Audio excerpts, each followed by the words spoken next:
আপনার একটা কোটিপতি ওই একই দামে রুটি কিনবে, আরেকজন গরিবও একই দামে রুটি কিনবে, ট্যাক্সটা বহন করতে। আমরা এটা চাই না। এটা হবে প্রোগ্রেসিভ। সরকার যেন কোন রকম অর্থের অপচয় না করে, এটা হলো সবচেয়ে বড় প্রিন্সিপাল। তার মানে এই নয় যে রাজস্ব করের টার্গেট কমিয়ে দেবো আমরা, সেটা না। একটা ব্যাপার আপনারা জানেন, একটা ডেফিসিট বাজেট থাকে, একটা বড় অংশ কিন্তু বাইরে থেকে আনতে হয়। এটা দিন দিন ঋণের বোঝা বাড়ছে। আমরা চেষ্টা করব যতটুকু সম্ভব আমাদের নিজেদের অর্থের সংস্থান করে সমস্ত কাজ। তবে এটা ঠিক যে নিজেদের অর্থে শুধু হবে না, আমাদের বাইরে থেকে অর্থ আনতে হবে, আর অনেক রকম কারিগরি সহায়তা সেগুলো করতে হবে। লক্ষ্য করতে হবে আমরা যেন পরমুখাপেক্ষী না হই। অর্থের একটা সবচেয়ে বড় অপচয় হয় যে আমি দেখতে পেলাম, আমাদের যে প্রকল্পগুলি নেওয়া হয় এটা কিন্তু অনেক সময় not based on felt needs. আমাদের যেটা দরকার সেটার বিশেষ কিন্তু প্রকল্প আসে, বাইরের থেকে টাকা আসে। আমার অনেক লোক আছে।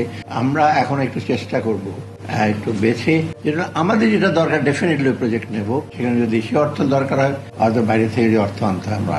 আর করের বিষয়টা প্রত্যক্ষ করে কিন্তু সবচেয়ে ইম্পর্টেন্ট। মানে আমি সবসময় বলি যে বাংলাদেশ কিন্তু অপেক্ষাকৃত রাজস্বের প্রত্যক্ষ করটা কিন্তু রিলেটিভলি কম, পরোক্ষ করটা বেশি। এখন ভ্যাট যেটা হয়, বেশিরভাগ দেশে কিন্তু প্রত্যক্ষ করেন প্রিভেলেন্সটা বেশি, আর ভ্যাটটা কিন্তু সবার হারে সবাই।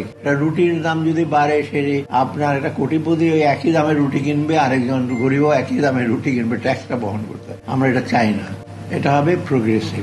আমাদের ইনকাম ট্যাক্সটা বোধ করি কিছুটা রিগ্রেসিভ, মানে উপরে দিয়ে গেলে আরো বেশি ট্যাক্স হবে। সেখানে অনেকে হইচই করে, ট্যাক্স বেড়ে যাচ্ছে, আমাদের এলটিইউর উপর অত্যাচার করা হচ্ছে, আমার অন্যদের ট্যাক্স দেওয়া হচ্ছে না। এটা দুটা দিক আছে। একটা হলো যারা নতুন ট্যাক্স হোল্ডার বা যারা ট্যাক্স ফাঁকি দেয়, গুটি কতক লোকের উপর ট্যাক্সের বোঝা যাবে, সেটা কিন্তু ঠিক না। আপনার যদি এবিলিটি থাকে আপনি পে করবেন। একজন বেশি দেবে ট্যাক্স, আরেকজন কম দেবে, সেটা কিন্তু ঠিক না। মানে ক্রাইটেরিয়া অনুযায়ী আর কি ট্যাক্সের ব্যাপারে সংস্কার আমরা করব, তাই না?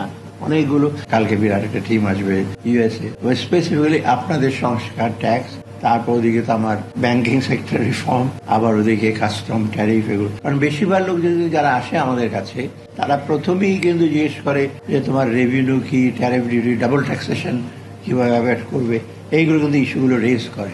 তাদের ব্যবসা প্রতিষ্ঠান কিন্তু সবচেয়ে বেশি concern with the regulatory regime, এবং সেটা সবচেয়ে বড় অংশটা হলো আপনার রেভিনিউ, ট্যাক্স এবং রেভিনিউ। পরে ইনসেন্টিভ আছে, প্রণোদনা, এগুলো আছে। আমি বলবো না এখন ইউএস স্ট্যান্ডার্ড আপনারা পৌঁছে যান।